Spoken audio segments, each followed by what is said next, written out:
Hello student, स्वागत है आप सभी का आपके अपने चैनल गॉड क्लासेस पर। गॉड क्लासेस यानी मैथ्स भी एंड मस्ती भी। तो बच्चों, आज की जो क्लास है बहुत इंपॉर्टेंट क्लास है, जिसमें हम सीखेंगे एस्टिमेशन का एक और पार्ट, एक और तरीका। ठीक है, अब पिछले जो वीडियो था उसमें हमने सीखा था पॉइंट एस्टिमेशन क्या होता है, कैसे हम उसको निकालते हैं और उसका मतलब लॉजिक क्या होता है कि पॉइंट एस्टिमेशन को हम point estimate of population mean क्यों बोलते हैं या point estimate of population standard deviation क्यों बोलते हैं। ये सारा कुछ हमने डिटेल में डिस्कस किया था आई थिंक। तो एस्टिमेशन के बारे में ज़्यादा कुछ और बात ना करते हुए, अगर आपने वो वीडियो नहीं देखा है तो आप पिछली जो क्लास है उसका लिंक मैं दे रहा हूँ, उसको आप वहाँ पर देख लेना, एस्टिमेशन के बारे में समझ लेना, क्योंकि आज हम करने वाले हैं इंटरवल एस्टिमेशन। अब इंटरवल एस्टिमेशन और जो पॉइंट एस्टिमेशन है उन दोनों में कुछ डिफरेंस होता है, और कौन सा दोनों में अगर हम बात करें तो कौन सा मेथड ज़्यादा बेटर रहता है, ये समझने के लिए आपको पॉइंट एस्टिमेशन आना चाहिए कि पॉइंट एस्टिमेशन एक्चुअली में होता क्या है। तो जब आप पॉइंट एस्टिमेशन समझ जाएंगे, उसके बाद जब आप इस वीडियो पर आएंगे, अगर आपने पहले से वो समझ रखा है, देख रखा है, तो फिर आप कंटिन्यू कर सकते हैं। ठीक है, जैसे पॉइंट एस्टिमेशन में हमने डिस्कस किया था कि जब हम एक पॉपुलेशन से कोई सैंपल ले लेते हैं। ठीक है, हमने क्या किया, हमने एक पॉपुलेशन से सैंपल लिया। तो मान लो ये हमारी एक पॉपुलेशन है, हमने एक यहाँ से सैंपल चूज कर लिया S1, और इसका हमने एक मीन वेट निकाला 60 kg। ठीक है, अब जो ये मीन वेट हम निकालते हैं ये अप्रोक्सीमेट होता है, एग्जैक्ट तो होता नहीं, क्योंकि हम सैंपल डाटा यूज कर रहे हैं, हम पूरी पॉपुलेशन का डाटा यूज नहीं कर रहे हैं। अगर पूरी पॉपुलेशन का करोगे तो वो एग्जैक्ट होता है, लेकिन पॉपुलेशन क्योंकि ज़्यादा हो जाते हैं, उसके अंदर ऑब्जेक्ट्स, टर्म्स, इवेंट्स ज़्यादा होते हैं, तो हम पूरा पॉपुलेशन को नहीं लेते, हम सैंपल को यूज़ करते हैं। और सैंपल से जो आप डाटा निकालोगे, जो मीन वेट जैसे हमने निकाला यहाँ पर 60 kg आया। अगर मैं कोई और सैंपल लेता हूँ, मान लो मैंने एक सैंपल इसका और ले लिया और इसका मीन वेट आ गया 59 kg, वेरिएबल हो सकता है क्योंकि यहाँ पर सैंपल है, सैंपल में ज़रूरी नहीं कि सारे सैंपल आपके एक जैसे बनेंगे। ठीक है, तो उसमें वेरी हो सकता है, जो वैल्यू आप निकालते हो वो वेरी आप कर सकते हैं। अब यहाँ पर बात आती है कि जब हम उसकी एस्टिमेटेड वैल्यू देते हैं, तो हमने कहा कि भाई इसकी एस्टिमेटेड वैल्यू 60 kg है। तो अब 60 kg की ज़रूरी तो नहीं कि 60 kg आएगा, थोड़ा सा कम हो सकता है, थोड़ा सा ज़्यादा हो सकता है। तो हम क्या करते हैं, हम एक तरह से सेफ गेम खेलते हैं और हम 60 kg ना बोलकर हम क्या कहते हैं कि भाई 55 kg से 65 kg तक का एक इसका एवरेज वेट है। तो हमने क्या करा, हमने अपनी बात को और मतलब जस्टिफाई करने के लिए, अपनी बात को सही साबित करने के लिए हमने एक रेंज ऑफ वैल्यू ले ली, हमने एक सिंगल वैल्यू नहीं ली। सपोज आपको कोई टास्क मिलता है, आप स्कूल में एक अच्छे स्टूडेंट है, अब टीचर ने आपको एक सर्वे दिया है, आपका एक प्रोजेक्ट है कि सर्वे करना है आपको, और पूरे स्कूल के जो बच्चे हैं उन सबका आपको एक एवरेज वेट निकाल कर देना है। अब आप एवरेज वेट निकालने के लिए गए, आपने क्या करा, यही तरीका यूज़ करा। अब सारे बच्चों के पास तो जाना बहुत मुश्किल काम हो जाएगा, प्रोजेक्ट ही टाइम पे पूरा नहीं होगा, इतने तो पेपर हो जाएंगे तुम्हारे। तो आप क्या करते हो, हर एक क्लास में से, ठीक है, हर एक क्लास में से, ताकि आपका सैम्पलिंग अच्छी हो, हर एक क्लास में से आपने कुछ चार पांच बच्चे सिलेक्ट कर लिए, उनका आपने एक एवरेज वेट निकाल लिया। अब मान लो आपका एवरेज वेट निकाल लिया 45 kg। अब आप टीचर के पास जाते हो कि इसका जो एवरेज वेट हमने जो निकाला है प्रोजेक्ट में 45 kg है। अगर उसकी जगह आप ये कहो कि एवरेज वेट 40 से 50 के बीच में है, तो आपका जो डाटा है वो एक तरह से ज़्यादा एक्यूरेट होगा। तो आप 45 kg की जगह अगर 44 निकलता है, 43 निकलता है, 42 निकलता है, तो भी आप ठीक हो। लेकिन जब आप पॉइंट में वैल्यू देते हो और ज़्यादा वेरी कर जाती वैल्यू, दैट मीन्स आपके जो सैम्पलिंग है वो गलत है, या आपने जो डाटा सही से मेज़र नहीं किया हुआ है। तो इसलिए अगर हम एज ए स्टैटिस्टिशियन बात करें, तो आपके पास हमेशा पॉइंट एस्टिमेशन के मुकाबले इंटरवल एस्टिमेशन ज़्यादा बेटर रहता है, क्योंकि उसमें हम एक रेंज ऑफ वैल्यू देते हैं। हम इसको ना लेकर हम कहेंगे कि भाई 55 से 65 kg के बीच में इनका एवरेज वेट आ रहा है। तो जब आप इंटरवल एस्टिमेशन करोगे तो आपको एक लोएस्ट वैल्यू चाहिए होती है और एक हाईएस्ट वैल्यू चाहिए होती है। इसके बीच में जो आपकी वैल्यू आती है, जो आप मीन निकाल रहे हो सैंपल से, वो इसके बीच में आ जाता है।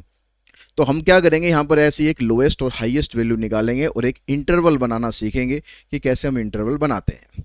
अब इंटरवल बनाने के लिए आपको क्या क्या चीज़ें चाहिए। अब उससे पहले एक चीज़ और समझ लेते हैं, कॉन्फिडेंस इंटरवल। कि जब हम कोई डाटा प्रेजेंट करते हैं, तो डाटा को जब हम प्रेजेंट करते हैं तो हम उसके लिए कितने कॉन्फिडेंट हैं। ठीक है, हम ये डाटा प्रेजेंट कर रहे हैं तो हम ये कह रहे हैं कि हम इसके लिए इतना % कॉन्फिडेंट है। अब 100% तो आप कॉन्फिडेंट होंगे नहीं, क्योंकि आप सैंपल का यूज़ कर रहे हो, आप पॉपुलेशन का यूज़ नहीं कर रहे हो। ठीक है, सैंपल का यूज़ कर रहे हो तो हमेशा मार्जिन ऑफ एरर तो रहेगा ही रहेगा। चाहे आप कॉन्फिडेंट 99% हो या 95% हो या 90% हो, लेकिन 100% नहीं होते। तो जैसे ये आपके पास एक वैल्यू है, ठीक है, ये आपका एक मीन वेट है। आपने कहा कि भाई आप 95% कॉन्फिडेंट हो, तो मतलब आपका डाटा थोड़ा सा इधर हो सकता है, थोड़ा सा उधर हो सकता है, मतलब 5% का कम ज़्यादा हो सकता है। तो ये वाला जो रीजन आता है, ठीक है, आपने जो डाटा दिया, आपने कहा जैसे कि भाई मीन वेट अभी 60 kg है, ठीक है, एक एस्टिमेटेड वैल्यू है पॉपुलेशन की, और आपने एक रेंज दे दी भाई 55 से 65 तक के बीच में इनका मीन वेट आएगा। तो मतलब इस बीच में कहीं पर भी इसका मीन आता है तो वो एक्सेप्टेबल है, इसको बोलते हैं एक्सेप्टेंस रीजन। अगर आपका डाटा और कम चला गया या इससे ज़्यादा चला गया, तो फिर वो रिजेक्टेड रीजन में चला जाता है, ठीक है, ये बोलते हैं रिजेक्शन एरिया या रिजेक्शन रीजन। अब यहाँ पर कॉन्फिडेंस लेवल की हेल्प से जब आप बनाओगे कॉन्फिडेंस इंटरवल, तो आपके उसमें क्या क्या चीज़ें आपको चाहिएगी। कॉन्फिडेंस लेवल चाहिएगा, जैसा अभी मैंने डिस्कस किया कि जब आप कोई डाटा प्रेजेंट करोगे तो आप उसके प्रति कितने परसेंट श्योर हो। 90% श्योर हो, 95% श्योर हो, 99% श्योर हो, नॉर्मली यही वाली वैल्यूज लेते हैं, ठीक है। सैंपल स्टैटिस्टिक मतलब जो आपने सैंपल यूज करा है उससे आपने मीन जो निकाला है वो क्या है, और मार्जिन ऑफ एरर क्या है, क्योंकि जो मार्जिन ऑफ एरर होगा वही प्लस माइनस होगा।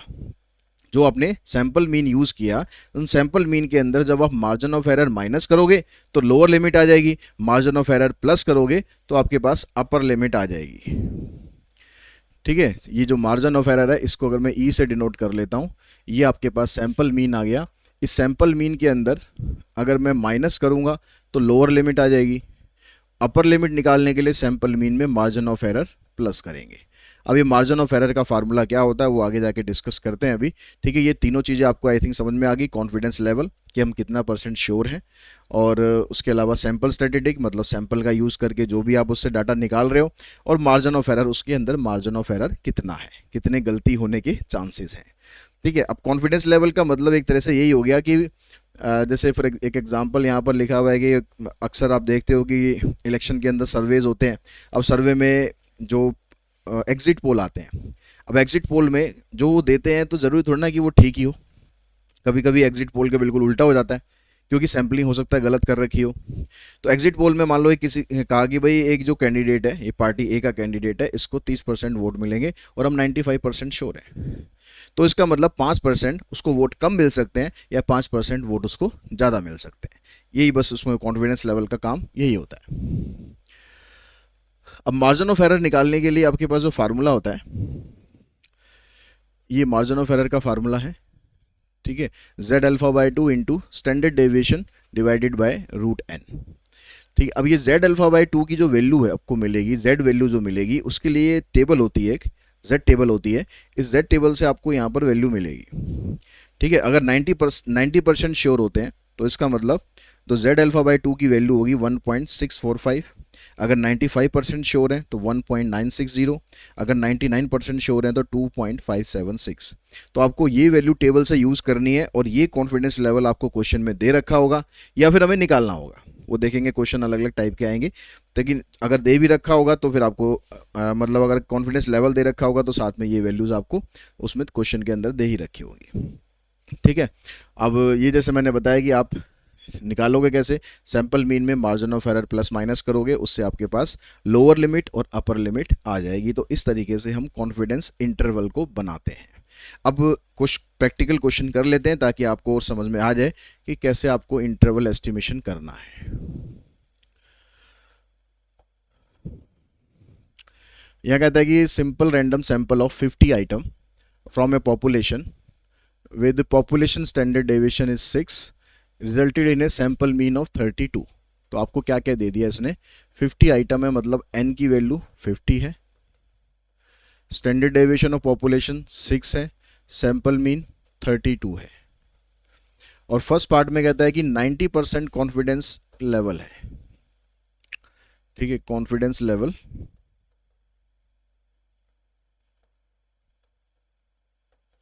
90% है।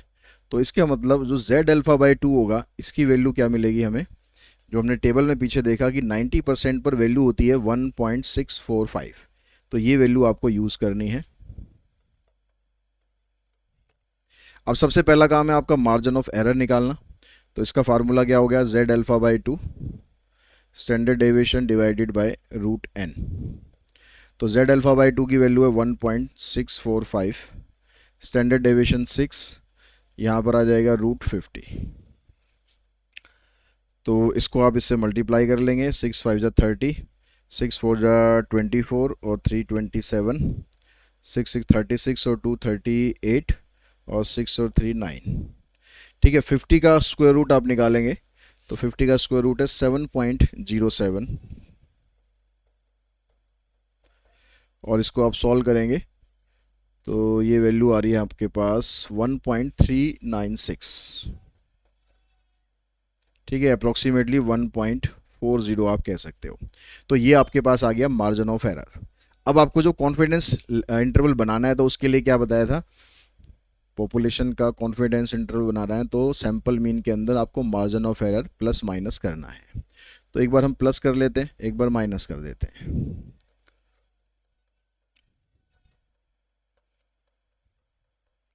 तो सैंपल मीन कितना दिया हुआ है 32, 32 में से 1.4 माइनस कर देना है और इधर 32 में 1.4 प्लस कर देना है। तो ये आ जाएगा 30.6, इधर से आ जाएगा 33.4। तो हमारा जो कॉन्फिडेंस इंटरवल है वो क्या बनेगा, कॉन्फिडेंस इंटरवल 30.6 से 33.4 तक। ठीक है, यानी जिस पॉपुलेशन का स्टैंडर्ड डेविएशन ये है और उसके सैंपल का मीन हमने 32 निकाला है, तो उसकी जो लिमिट है, उसकी जो एवरेज है, जो उसकी रेंज है, वो यहाँ से लेकर यहाँ तक हो सकती है। ठीक है, इस तरीके से आपको ये हर क्वेश्चन में बनाने हैं। इसी क्वेश्चन में अगर हम 99% के हिसाब से देखेंगे तो बस क्या होगा, यहाँ पर z की वैल्यू चेंज हो जाएगी। तो z की वैल्यू क्या थी हमारे पास 99% पर 2.576। तो यहाँ पर 2.576 हम वैल्यू पुट कर देंगे, 2.576, इधर भी आ जाएगा 2.576, ये सेकंड पार्ट हो गया। ठीक है, अब यहाँ पर 6 6 ज़ा 36, 6 7 ज़ा 42, 45 हो गया, 6 5 ज़ा 30 प्लस 4 12 और 3 15। ठीक है, और इनको जब आप डिवाइड करोगे, इन दोनों को डिवाइड करेंगे तो डिवाइड करके वैल्यू बनती है आपके पास 2.186, या आप इसको 2.19 ले सकते हैं।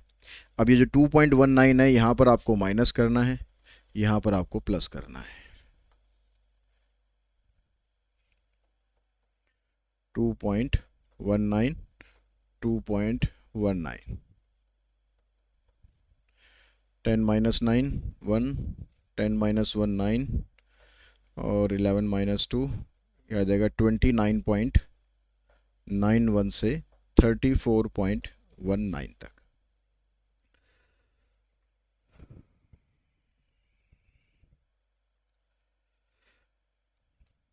उसके बाद देखिए नेक्स्ट में, तो नेक्स्ट क्वेश्चन में कहता है कि आपको simple random sample of 60 item, 60 item है तो n की वैल्यू 60 है, resulted in a sample mean of 80, sample mean इसका 80 है, पॉपुलेशन स्टैंडर्ड डेविएशन 15 है। अब यहाँ पर 95% के हिसाब से आपको निकालना है। तो 95% के हिसाब से अगर हम z अल्फ़ा बाई 2 देखें, कॉन्फिडेंस लेवल 95% है, तो जो z अल्फ़ा बाई 2 की वैल्यू है ये 1.96 होती है। चेक कर लेते हैं एक बार। ठीक है, 1.96। अब इसके हिसाब से आप मार्जिन ऑफ एरर निकालो। तो z alpha by 2 standard deviation divided bye √n। तो यहाँ से आप इसको मल्टीप्लाई करोगे, 15 6 ज़ा 90, 15 9 ज़ा 135 प्लस में 9 144, 15 और 4 29, और 60 का स्क्वायर रूट निकालेंगे तो 7 पॉइंट समथिंग होगा। चेक कर लेते हैं एक बार कितना आ रहा है।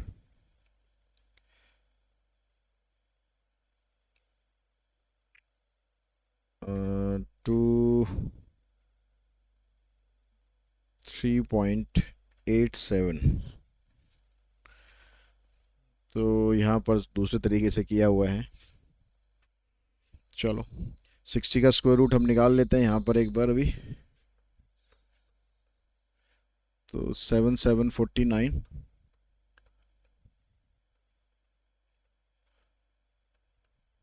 यहाँ पर आप ले लो पॉइंट लगाकर, 9 चौक 36, 9 से ज़्यादा हो जाएगा, 8 से ले लेते हैं, 8864, 8 चौक 32 और 3 35, सॉरी 32 और 6 38, 8 और 3 11। तो ये देखो थोड़ा सा इससे ज़्यादा हो रहा है, तो राउंड ऑफ करके वो लगभग इतना ही बनेगा, 7.79 इस तरह से कुछ आएगा। तो राउंड ऑफ करके 7.8 ही हम ले लेते हैं।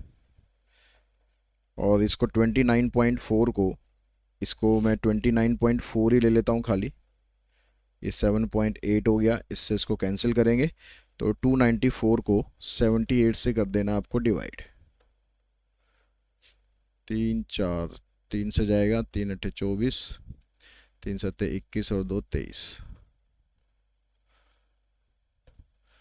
अब चला जाएगा ये 8 से नहीं 7 से जाएगा, 7 8 56, 7 7 49, 49 और 5 54। तो यहाँ पर ये 46 आ रहा है, तो लगभग लगभग ये 3.77 के आसपास इसकी वैल्यू आएगी। ठीक है, तो मार्जिन ऑफ एरर आपका लगभग 3.77 या 3.78 अप्रोक्सीमेट वैल्यू है। तो इतनी वैल्यू आपकी आ गई। अब इसके लिए आपको कॉन्फिडेंस लेवल बनाना है। तो म्यू निकालने के लिए आपको सैम्पल मीन आपके पास 80 है, इसमें से एक बार माइनस कर देना है और एक बार आपको प्लस कर देना है। तो 10 - 7, 9 - 7, यहाँ आ जाएगा 9 - 3,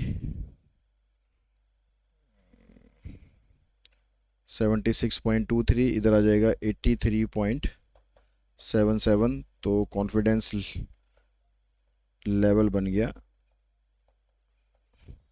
76.23 से 83.7 तक। ठीक है, अब उसके बाद जो सेकंड पार्ट है, ये हो गया हमारा फर्स्ट पार्ट। अब सेकंड पार्ट में कहता है कि assume that the same sample mean was obtain from a sample of 120 item. यानी हमने क्या कर रहा कि जो 60 आइटम थे उसकी जगह यहाँ पर 120 आइटम हो गए, बाकी सब कुछ वही है। ठीक है, 95% ही कॉन्फिडेंस इंटरवल है, बाकी सब कुछ वही है। तो यहाँ पर जब आप मार्जिन ऑफ एरर निकालोगे तो यहाँ पर आ जाएगा 1.96, 15 और यहाँ पर आएगा √120। ठीक है, वहाँ पर √60 आया था तो वहाँ पर √120 आएगा, बाकी सब कुछ आपको करना वैसे ही है। तो √120 के हिसाब से अगर हम वैल्यू निकालेंगे तो ये वैल्यू आपकी 2.68 आ जाएगी। ठीक है, मैं डायरेक्ट आपको यहाँ वैल्यू बता रहा हूँ, प्रोसेस हो रही रहेगा सारा। ये 2.68 आपके पास वैल्यू आ जाएगी। अब यहाँ से इस वाली वैल्यू को आपको एक बार माइनस कर देना है, एक बार प्लस कर देना है। तो म्यू आ जाएगा आपके पास, सैंपल मीन कितना था 80 - 2.68 और 80 + 2.68।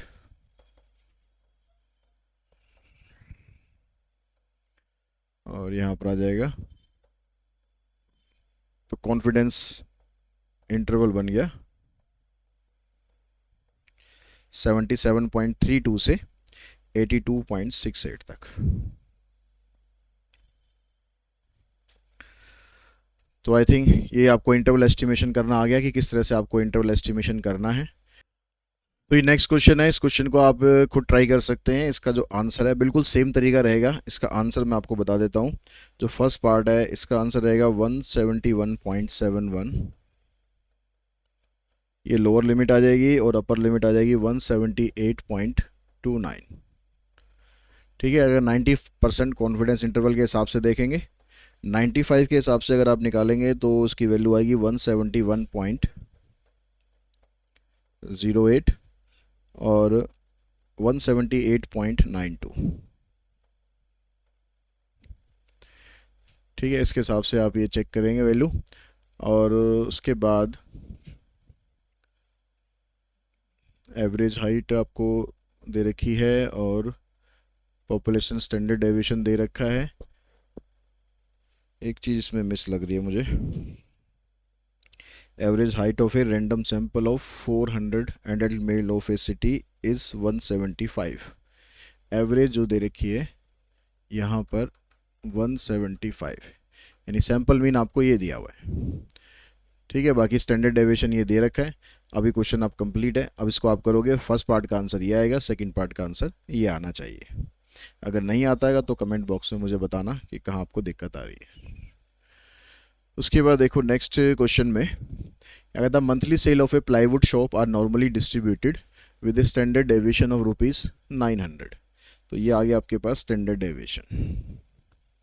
ए statistical survey of sales in the last 9 month, 9 months का सर्वे यानी एन हो गया 9, has found a confidence interval for the mean of the monthly sale with extreme of this and this. अब यहाँ पर कॉन्फिडेंस इंटरवल दिया हुआ है, निकालना नहीं है, दिया हुआ है कॉन्फिडेंस इंटरवल।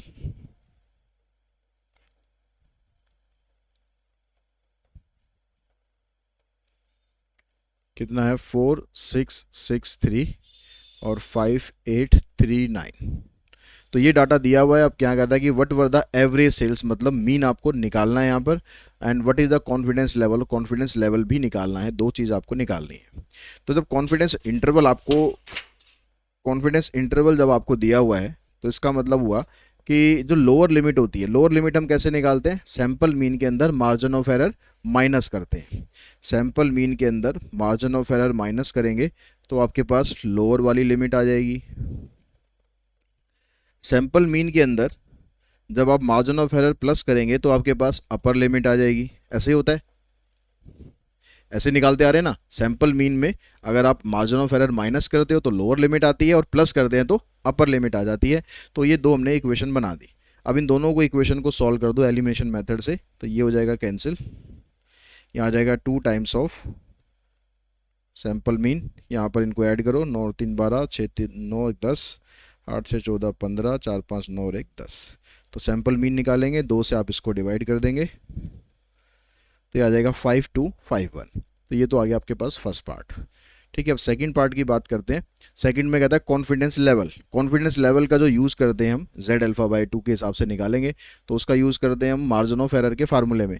अब मार्जिन ऑफ एरर हमारे पास अभी है नहीं, लेकिन इसका यूज़ करके इसको हम फर्स्ट में पुट कर देते हैं, मार्जिन ऑफ एरर निकाल लेते हैं। तो सैंपल मीन हमारे पास है 5251 minus margin of error is equals to 4663। इसको आप इधर लाएंगे, इसको उधर ले जाएंगे तो आपके पास मार्जिन ऑफ एरर आ जाएगा 11 - 3 8 और 14 - 6 8, 11 - 6 5। तो 588 आ गया आपके पास मार्जिन ऑफ एरर। अब मार्जिन ऑफ एरर का फार्मूला यूज़ कर लो। तो मार्जिन ऑफ एरर का फार्मूला था Z∝/2 standard deviation divided bye √n। तो ये आपके पास 588 आ गया। ये आपको फाइंड करना है अभी।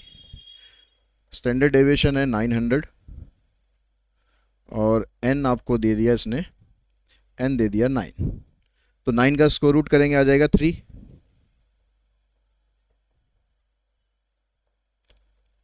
तो 900 डिवाइडेड बाय 3, इससे इसको काटेंगे तो 300 आएगा। 300 को आप इधर लाओगे, 588 डिवाइडेड बाय 300, 3 से काट लो पहले तो, 3 1 जा 3, 3 9 जा 27, 3 6 जा 18। 100 से डिवाइड करेंगे तो आ जाएगा 1.96। अब Z∝/2 की वैल्यू 1.96 तब होती थी जब कॉन्फिडेंस लेवल 95% होता है। तो कॉन्फिडेंस लेवल आ गया आपका, कॉन्फिडेंस लेवल ये हो जाएगा 95%। ठीक है, इस तरीके से ये क्वेश्चन आपको करना है। अब उसके बाद चलते हैं नेक्स्ट क्वेश्चन पर। नेक्स्ट क्वेश्चन में भी आपको इंटरवल दिया हुआ है, ठीक है, लेकिन यहाँ पर कॉन्फिडेंस इंटरवल भी दिया हुआ है। तो कॉन्फिडेंस लेवल 99% है। तो इसके हिसाब से जो Z∝/2 है इसकी वैल्यू थी 2.645, चेक कर लेते हैं, 2.576, 2.576। और यहाँ पर जो कॉन्फिडेंस इंटरवल दिया हुआ है कह रहा है कि 83 से 87 कॉन्फिडेंस इंटरवल है।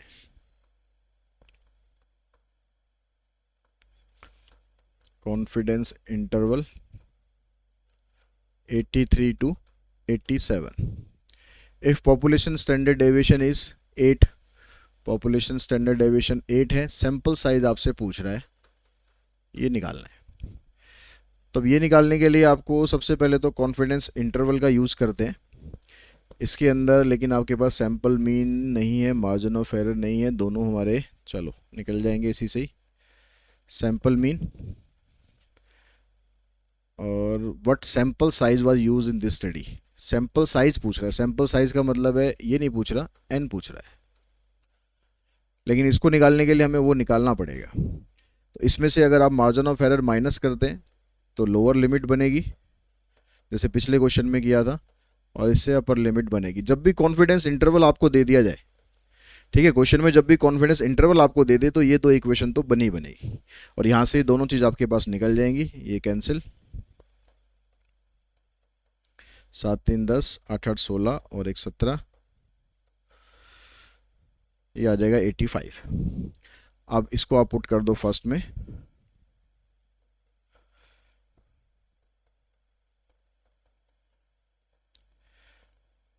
तो ये बन गया आपके पास, उल्टा पुट कर दिया,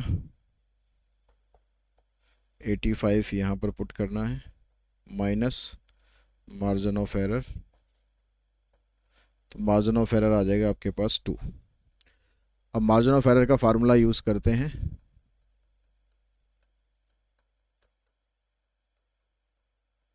तो ई की वैल्यू आपके पास 2 है, Z alpha by 2 2.576, standard deviation 8 divided by root N. तो इस रूट एन को आप इधर ले आओ, 2 को इधर ले आओ,